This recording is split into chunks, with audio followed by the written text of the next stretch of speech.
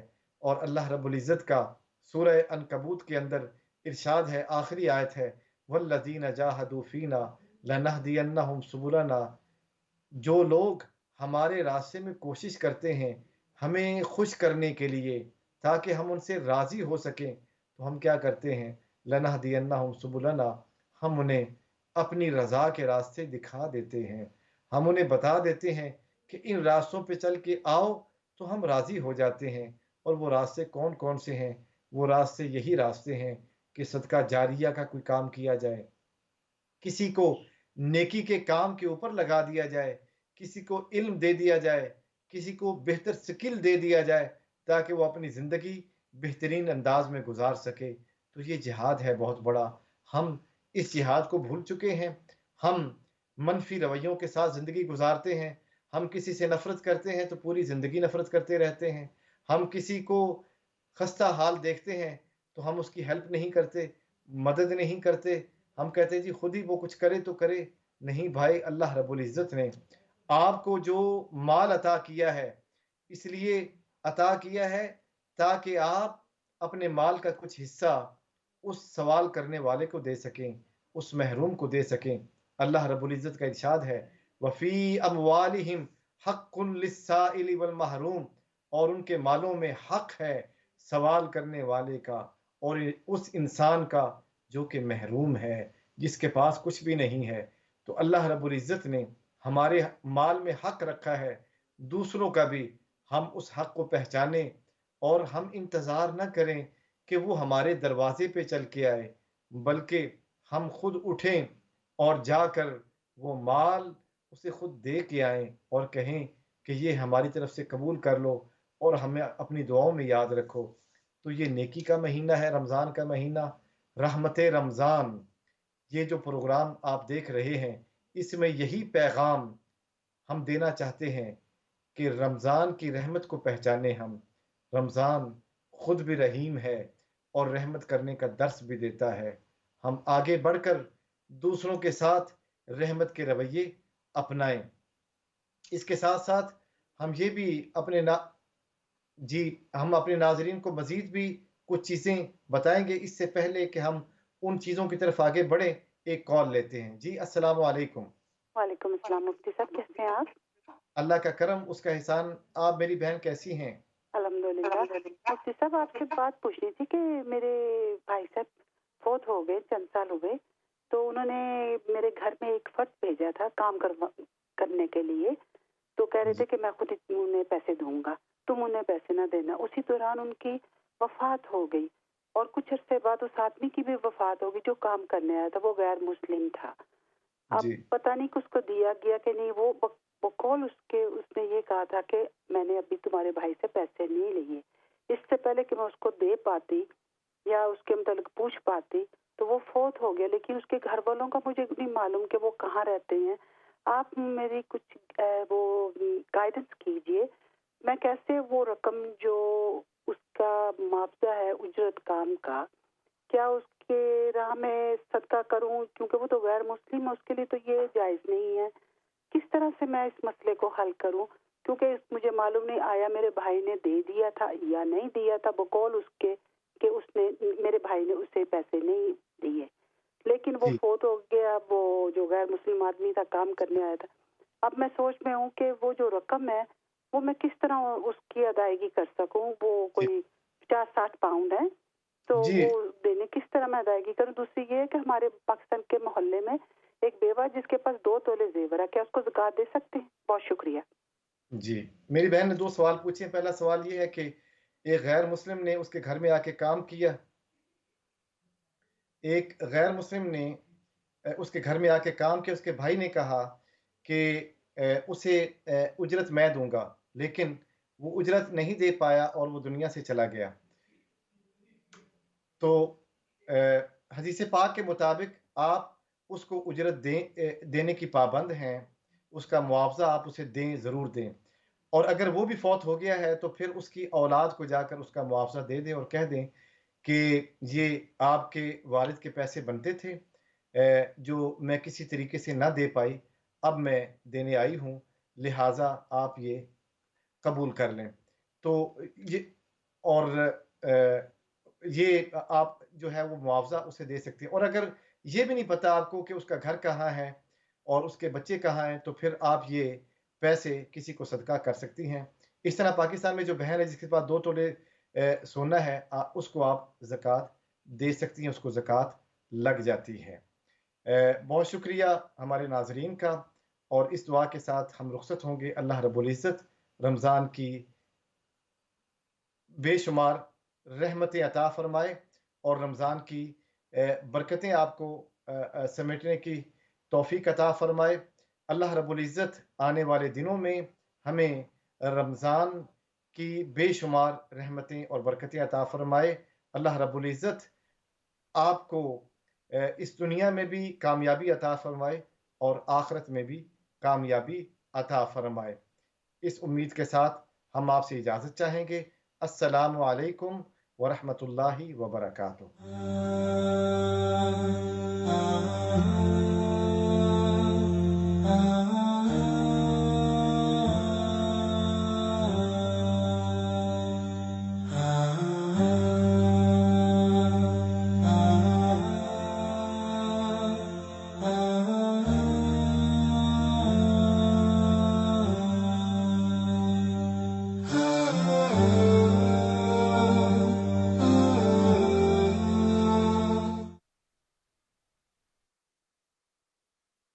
نور کی برسات ہے برکت مہمان کی، نور کی برسات ہے برکت مہمان کی، آؤ ہم سمیٹ لیں یہ رحمت رمضان کی، آؤ ہم سمیٹ لیں یہ رحمت رمضان کی، آؤ ہم سمیٹ لیں یہ رحمت رمضان کی۔